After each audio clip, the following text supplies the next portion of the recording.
back, student, in this second part of my lecture. In this lecture I shall be analyzing the story in giving a more critical, giving a more in-depth study of the text. Now this story, The Nightingale and the Rose, is very inspirational and has its roots in the fairy tales. See, like most fairy tales, this story is relatively brief, right? It features characters without proper names, and every character is either an animal or a plant, and every character is known by his or her profession. The student is a student, professor's daughter, chamberlain's nephew, the nightingale is a bird, right? So another trait the story borrows from fairy tales is the element of repetition. When the nightingale searches for the rose, which takes on the symbolic quality of true art or romantic love, the nightingale has multiple similar encounters with different shades of rose, white, yellow, then finally red, and until she finds the one which will be able to help her. So what sets this apart from older fairy tales is the modern setting of the story. Now it is also a parody of the nightingale. See, Oscar Wilde was hugely influenced by his predecessor Hans Christian Andersen. Right? The many of his tales like The Little Mermaid, Thumbelina, The Ugly Duckling are still popular today. So Wilde was naturally conscious. He was obviously aware of Andersen's writing. So Andersen also had a story named the same name, The Nightingale and the Rose, which and many critics think that Wilde's Nightingale and the Rose is a response to Hans Christian Andersen's story. In Andersen's story, the setting is in the imperial court of China, where a singing bird, the singing nightingale, is thought best of all when compared to the architectural wonders of the palace. This element stands in dead contrast with Wilde's story, where the nightingale is ignored and taken for granted by almost every character, be it the student, be it the oak tree or the red rose tree. You see, the mechanical nightingale breaks down and the emperor falls ill in Andersen's story, The Nightingale and the Rose, but the real nightingale reappears and restores him to health with a song.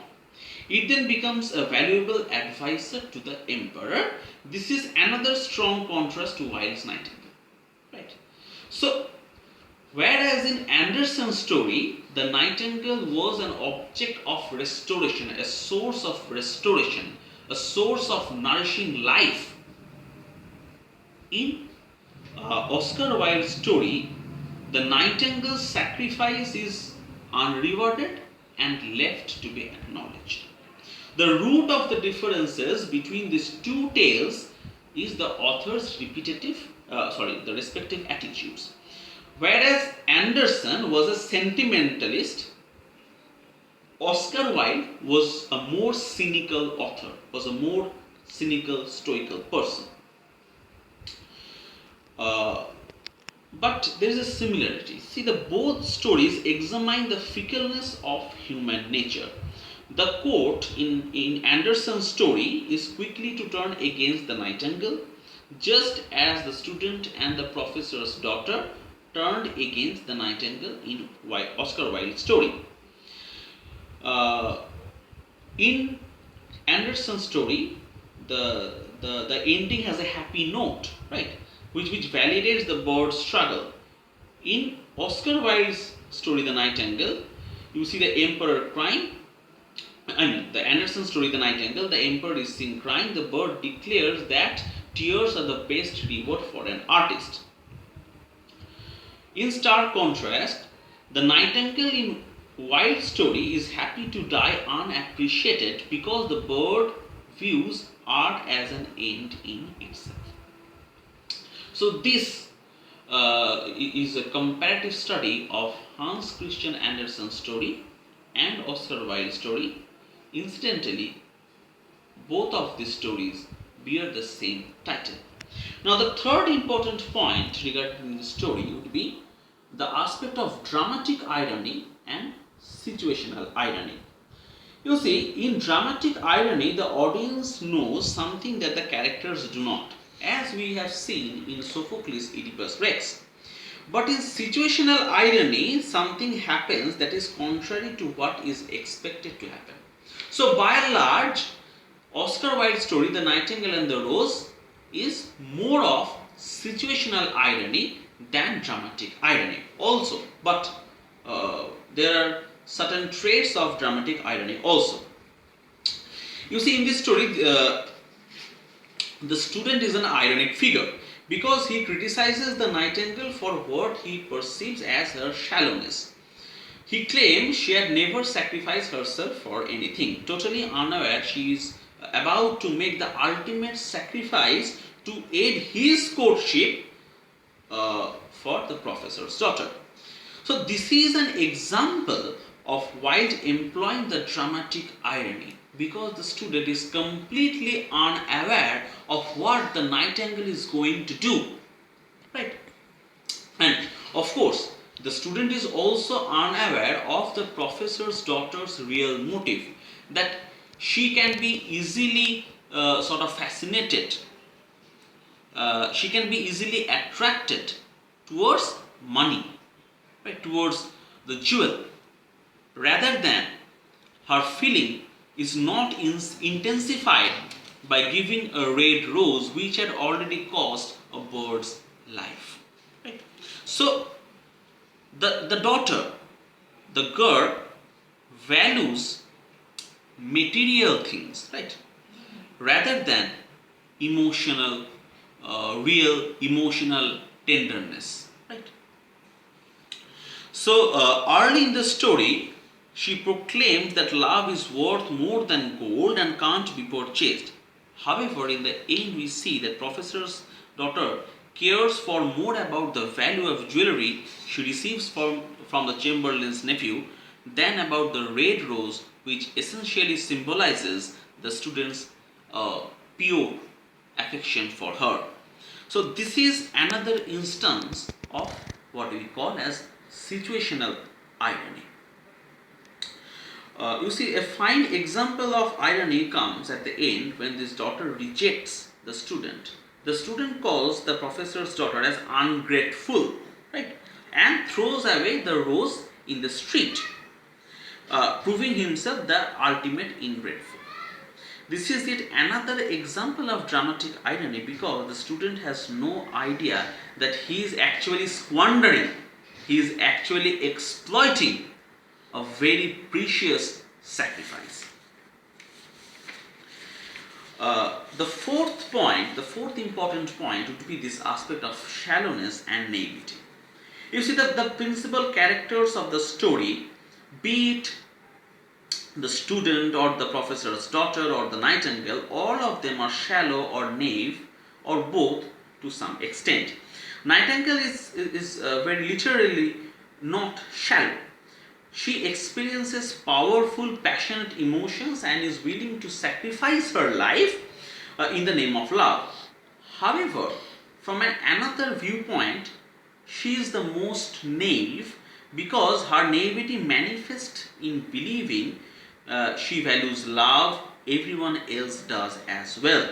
When she observes the student's immature moping and self-pity and mistakes him for a true lover, which the student is actually not. Earlier I was discussing dramatic irony or situation irony. This is also an example of irony because the Nightingale also does not know the real nature of the student. Both of them, both of these groups do not know each other, and that is where the irony takes shape. The Nightingale sacrificed her own life under this illusion that the student is a true lover, never aware of how unworthy the student is of towards her devotion. Right? The student, on the second hand, the student is naive for thinking that all what he needs is a red rose to win the heart of her inamorato. He believes in a romantic gesture will make will make up for his relative poetry. He is also shallow because he is so concerned with his problems and philosophizing that he does not even notice the Nightingale is actually desperately trying to help him. Here, the student's naivety lies. Right, and also at the end, the daughters is depicted as the most shallow characters, purely heartless, no space for emotional, no space for emotion. She does not give any scope to doting tenderness. She easily promises to dance with the student if she can get a red rose. Then thoughtlessly she changes her mind when the chamberlain's nephew gives her jewel and money. The last part is the aspect of allegory. This story can be understood as an allegory of Wilde's ideas regarding what I have told you in the very beginning of my lecture. Wilde's concept of aestheticism, the artistic movement that championed arts for art's sake. The movement's philosophy was centralized with its own justification that what Oscar Wilde also had famously said, that no such thing as a moral or immoral art. And in this story, the Nightingale represents the model aesthete of this movement, of this artistic aesthetic movement initiated by Walter Pater and Oscar Wilde, that someone willing to sacrifice everything, even her own life, for the sake of art, not expecting to reap any rewards for himself or herself. So one shall dedicate his or her own life for the sake of art without expecting anything. This was the core idea of this arts for art's sake movement. At last, we can only say that despite the disdain of the professor's daughter, her disdain for the student's love and art, the Nightingale is blind to the student's attitude. She perceives that what she wants to see because of her passion and her aesthetic impulse. She perceives him as a true lover and a kindred spirit, likening his lips to a rose and his brow to a hyacinth. Finally, the Nightingale commits suicide, right? She eventually sacrificed her life for the student, expecting no reward, no feedback. So Nightingale here becomes an object, a true, genuine object that values art, or that can be relatively intricately associated with this aesthetic emphasis. Thank you. That's all.